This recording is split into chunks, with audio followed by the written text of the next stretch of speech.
My name is Isabela Ramírez. I have 34 years, and I was born in a small town in the interior of Mexico called Bravo Valley, surrounded by mountains and rivers with crystal clear waters. Ever since I was little, the sound of water running over the rocks was like a lullaby to me.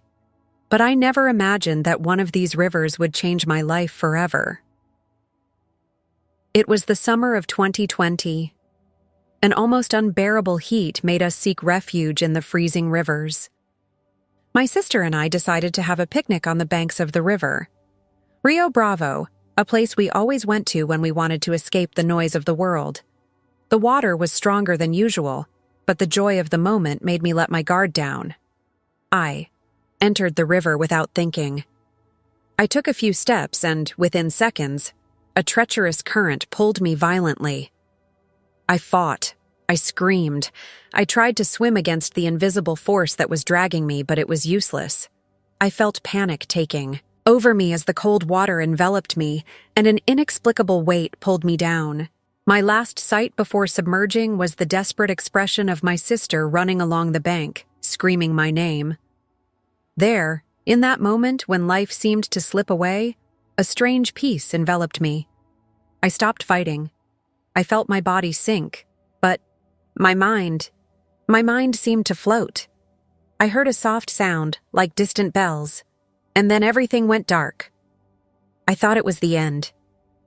That Isabela Ramírez's story would end there, anonymous, washed away by a river. But I was terribly mistaken.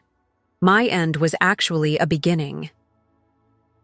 When I opened my eyes, if I can call it that, I realized that I was no longer in the river. I hovered over my own body, watching the water carry it downstream. I saw my sister running behind, crying, calling for help. But what impressed me most was the feeling of lightness, of freedom. I didn't feel afraid. I felt at home. It was then that a light began to form in front of me. A living, pulsating light that seemed to call me by name, even without making a sound. I felt an irresistible attraction. I took a step, or rather advanced, toward that light without hesitation. What I would find on the other side would forever change not only my life, but the way I saw the world and the future of humanity. When I approached that light, it was like passing through a veil made of pure consciousness. Everything around me changed. The sound of the river, my sister's scream, the weight of my body. Everything was left behind, as if it were part of a dream from which I had just woken up. I found myself in an indescribable place. It was as if I were inside a living aurora borealis. Colors danced in the air, vibrating in tones I had never seen on Earth. Colors seemed to have sounds, and sounds seemed to have smells. It was perfect synesthesia, and I felt part of that. Harmony. My heart, if I still had it, overflowed with love so absolute that invisible tears ran down what I recognized as my face. In front of me, a figure shrouded in golden light appeared. He didn't have a defined face, but his presence was as familiar as a mother's hug. Somehow, I knew. That entity knew me better than I knew myself. Without words, she told me, "You haven't finished your mission yet, but you need to see it, to remember." Light then enveloped me, and I felt like I was traveling at an impossible speed. We float together through corridors made of living energy. All around, I saw images of my past. My childhood in the small house in Valle de Bravo, my first love, the loss of my father, the moments when I doubted myself, and also those in which, without even knowing it, I was guided by invisible hands. But then, the scenario changed. I was taken to what seemed to be a large hall, like an infinite library, where books floated in the air, each one emitting its own light. It was the record of everything, I thought. I felt a deep respect. There were the stories of each soul, each choice, each destiny. The entity pointed to one of the books, and it came towards me. When I opened it, I didn't just see words. I lived the scenes unfolding there. They weren't just about me, but about the whole world. A near future unfolded before my eyes, and what I saw changed everything. The year was 2025. An event would shake the spiritual and material world. I saw the Vatican covered in black flags. I saw crowds crying. A pope was gone, not just an ordinary death, but a milestone. At the time of the funeral, the sky would reveal a prophetic sign, announcing the beginning of a time of profound changes on the planet. My heart sank. I wanted to understand more. I wanted to ask. But the entity just placed its luminous hand on my chest, as if to say, everything in its time. It was there that I realized I was being sent back. I needed to tell. I needed to remember. The sensation of being pulled back was so strong that it felt like I was walking through the very fabric of reality. When I woke up, coughing up water, lying on the riverbank, life seemed more fragile and infinitely more precious. When I opened my eyes, the sunlight seemed different, almost painful. It was so intense. I coughed nonstop, expelling water from the river, while my sister hugged me, crying, with relief. All around me, people I didn't know had gathered, some praying loudly, others simply watching in silence. But inside me, something had changed, deeply. I was no longer the same Isabela who had entered that river. He carried a memory inside his chest that seemed larger than life itself. The images of what I saw in that hall, the death of the Pope, the sign in the heavens, the beginning of a new era, hammered in my mind like war drums. I felt as if I had read a forbidden secret, something human eyes were not prepared to see. In the days that followed, I tried to lead a normal life. I went to the doctor, had tests. Everyone said that I was physically fine, that it was a miracle that I survived. But none of them knew what was happening inside me. At night, the visions returned in vivid dreams. I saw the funeral procession. Again, the crowds of mournful faces, the sky darkening in a supernatural way, and a silver dawn appearing over St. Peter's Square, like a divine response. In the dream, voices whispered, "Get ready." I started writing down everything I remembered. Every detail. It was as if a part of me knew that at some point these words would need to be shared. It was difficult. Part of me wanted to believe that it was all an illusion, that I was confused after the trauma. But another part, deeper, more real, I knew was true. I also felt a strange connection to time. It was as if the past, present, and future were layers of the same fabric, and I had slipped between them. I could feel the changes coming, like a storm brewing long before the first lightning strikes. A few days after the accident, I sat alone on the bank of the same river where it all happened. I watched the water flow, listening to its constant murmur. I closed my eyes and asked, almost whispering, "If what I saw is real, give me the strength to carry this burden." At that moment, I felt a gentle, almost imperceptible breeze caress my face, and a silent certainty grew within me. I was not alone. Never been. The river had taken me, but it had also given me back, with a mission. I just didn't know yet how or when the world would be ready to listen. After that experience, the days began to unfold as if I were watching a movie that I already knew the ending of, but that no one else seemed to understand. In 2022, as I relate all this, I still carry the intact memory of the visions that were shown to me on that other side.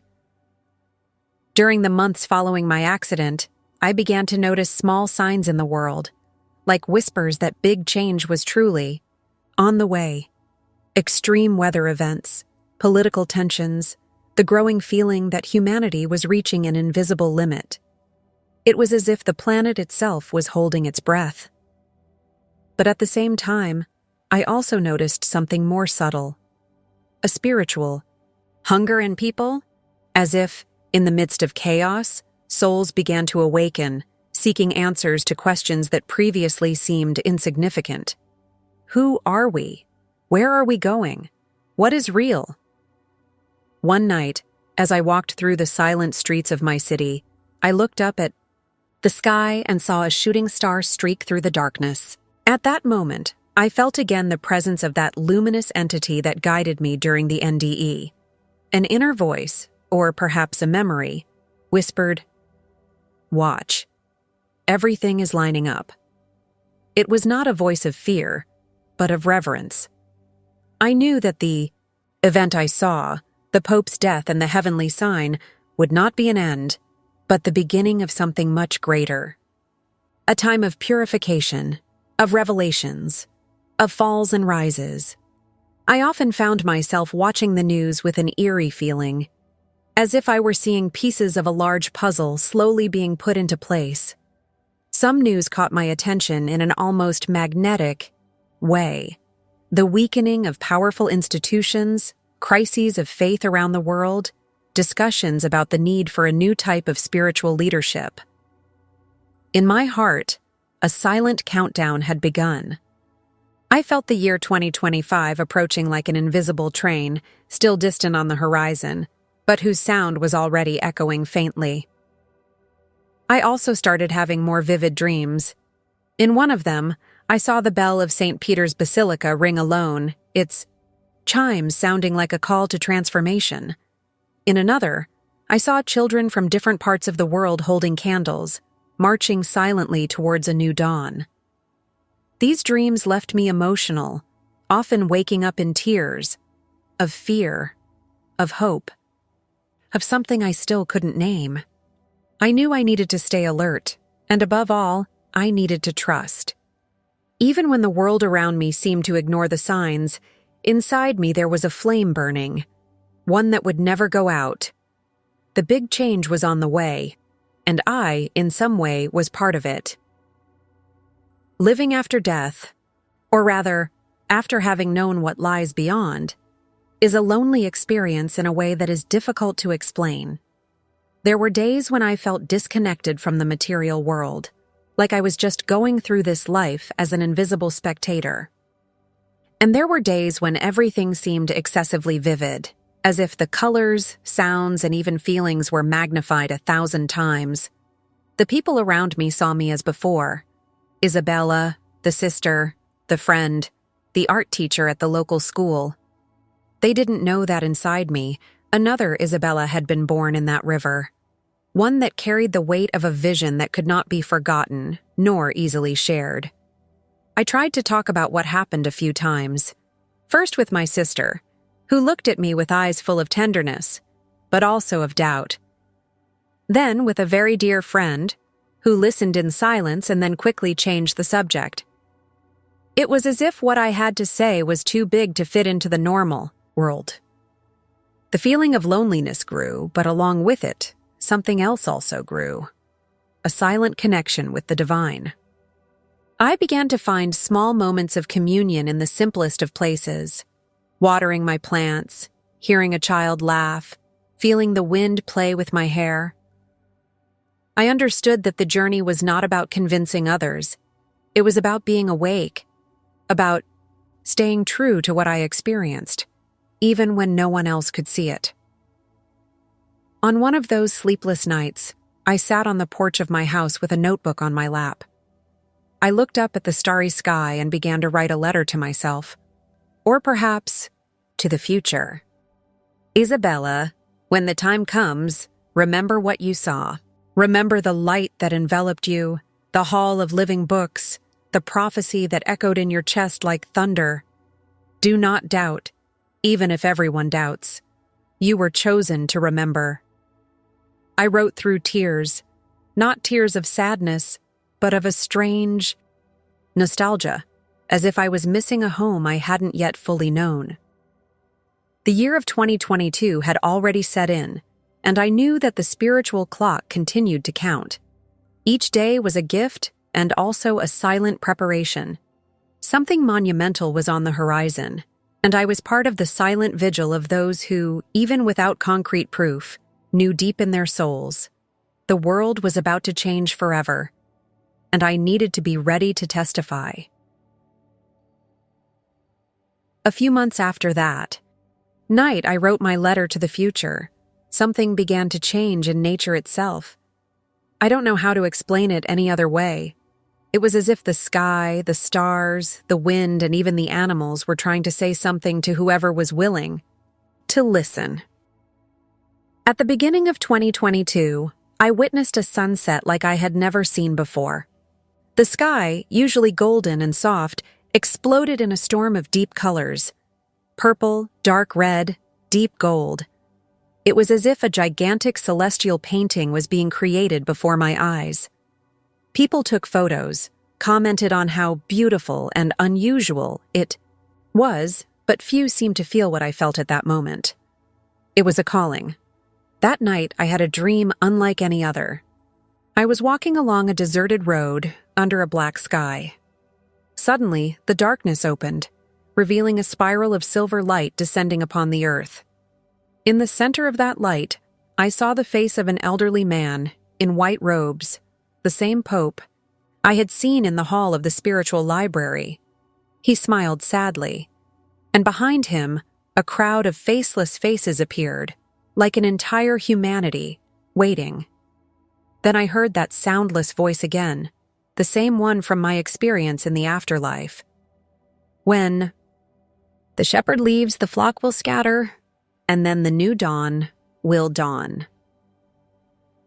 I woke up with my heart racing and a feeling of urgency burning inside me. Days later, news began to circulate about the Pope's poor health. Small reports, discreet comments. Nobody seemed to care much. But for me, it was like watching the pieces of destiny fall into place, just as I had seen in that sacred dimension. I dreamed again about the bell of St. Peter's Basilica, but this time it sounded muted, as if the tolling was preparing for an imminent limit. And in one of these dreams, I saw a phrase written in the sky: "The time is now." I started walking more in nature, looking for signs, listening to what the wind had to say. It seemed crazy, I know. But for me, it was more real than any news or social media. I understood, with every fiber of my being, that the heavens were whispering to whoever had eyes to see and ears to hear. Something was coming. Something huge. Something beautiful and scary at the same time. And I was just a small piece of this immense cosmic puzzle, but I felt a responsibility to carry this truth with me, even if in silence. As the months passed, I realized that the true preparation for what was to come was not external. It wasn't about stockpiling supplies or building shelters. The true preparation was spiritual, internal, invisible to the eyes of the world. There was something inside me that cried out for purification, for detachment, for deep faith. It was as if I needed to empty my heart of everything that was small, fear, pride, grudges, so that it could fit in what was big, confidence in what was to come. I began to dedicate my days to a silent, sacred routine. I woke up early, lit a white candle, and sat in front of the open window, letting the morning breeze touch my face. In silence, I just breathed, giving thanks for another day. Sometimes I prayed, other times I just cried, inexplicable tears, as if my soul was being washed from the inside. I abandoned banal discussions and unnecessary worries. I started listening more and talking less, walking more slowly, like someone stepping on sacred ground. Intuitively, I felt like I wasn't the only one going through this silent transformation. There were other souls spread across the world, waking up, listening to the same invisible calls, also preparing themselves, each in their own little space, like stars lighting up in the night before the great dawn. One afternoon, while walking through the main square of Valle de Bravo, I passed an elderly woman selling flowers. Our eyes met, and for a brief moment, I felt like she knew everything, as if she also carried within her the memory of what was about to happen. She smiled at me, a smile full of peace, and offered me a small white flower, free of charge. I took the flower in my hands like someone receiving a blessing, and at that moment, I knew that everything was really happening, albeit silently, almost invisible.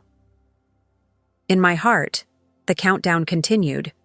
2025, it was getting closer and closer, like the first ray of sunlight before dawn.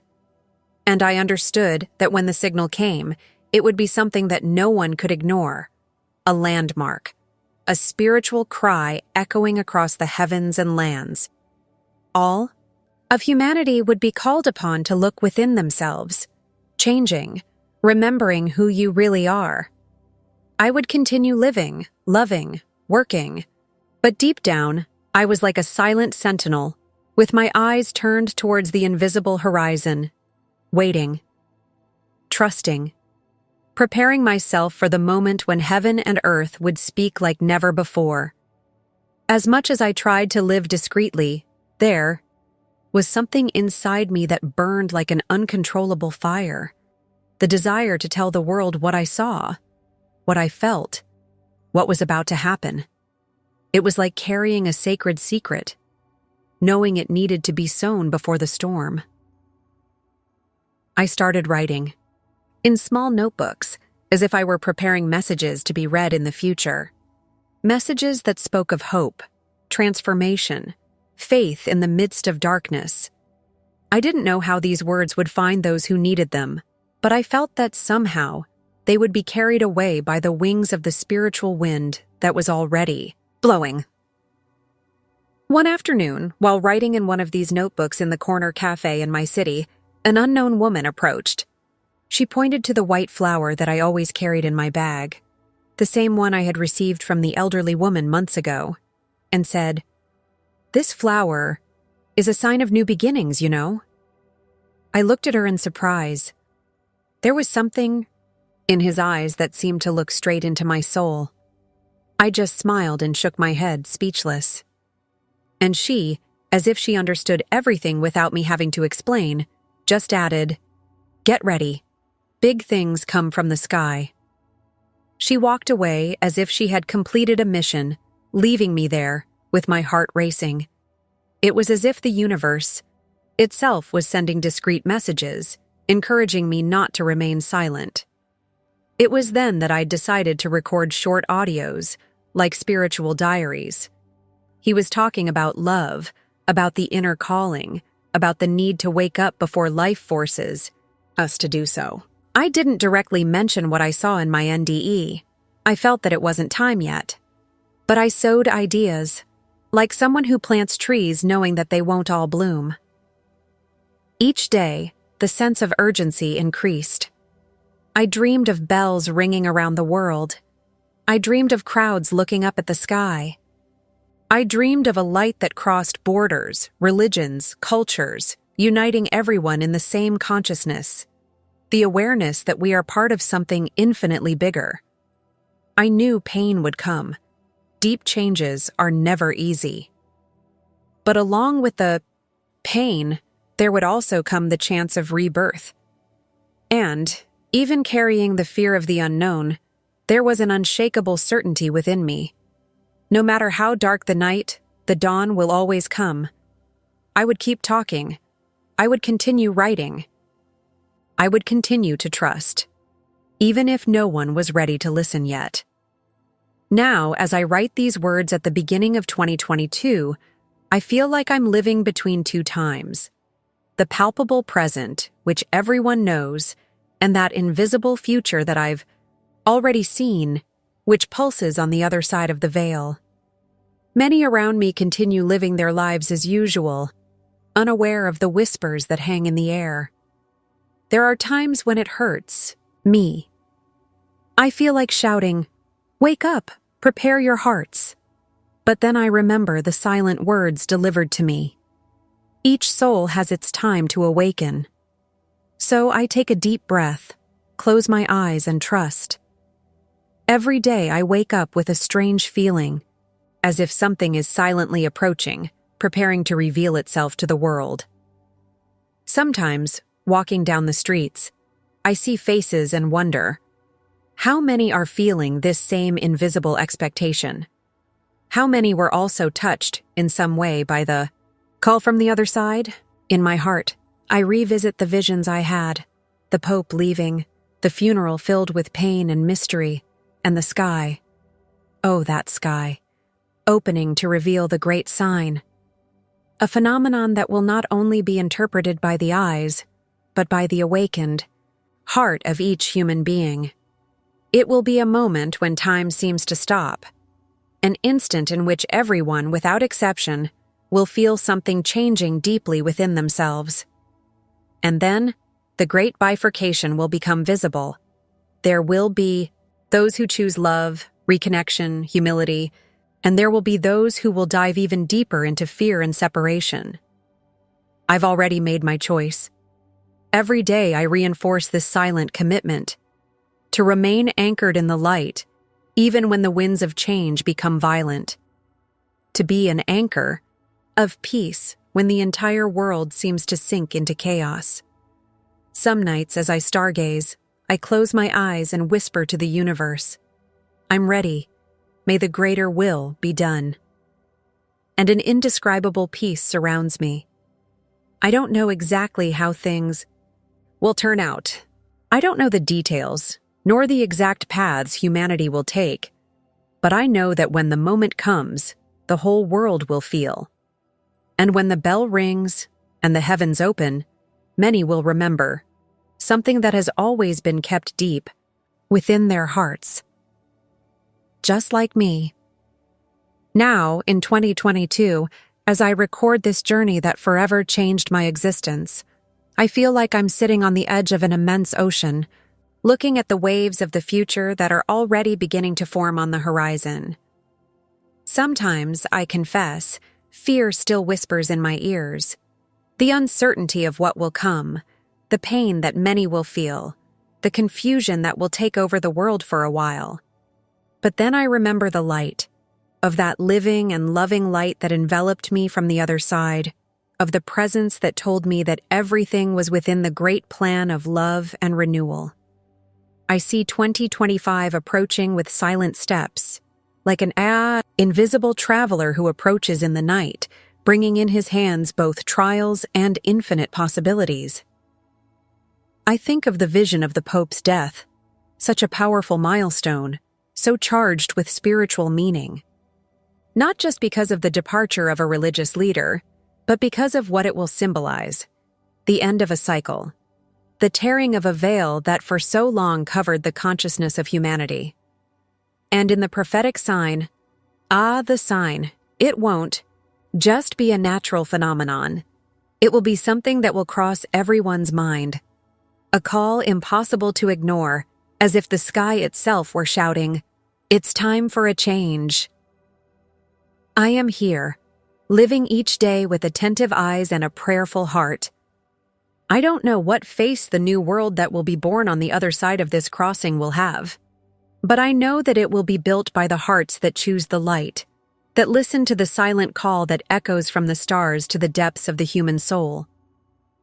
Today, looking at everything I experienced, at that young woman who was carried away by the waters of the river in 2020 and returned to life with a mission, I smile. Not a smile of vanity, but of reverence. I was just an instrument, a witness, and I continue to be. The expectation of what will come does not paralyze me, it vivifies me. Every sunrise, every sincere smile, every gesture of kindness I see in the world reminds me that despite all the pain, there is something immortal pulsing within us, something that no death can erase, something that no darkness can swallow. So I continue, walking with faith on the invisible waters of time, waiting for the moment when all eyes will open and see. And in that moment, I hope I can whisper, in peace, I remember.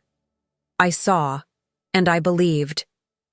I saw, and I believed.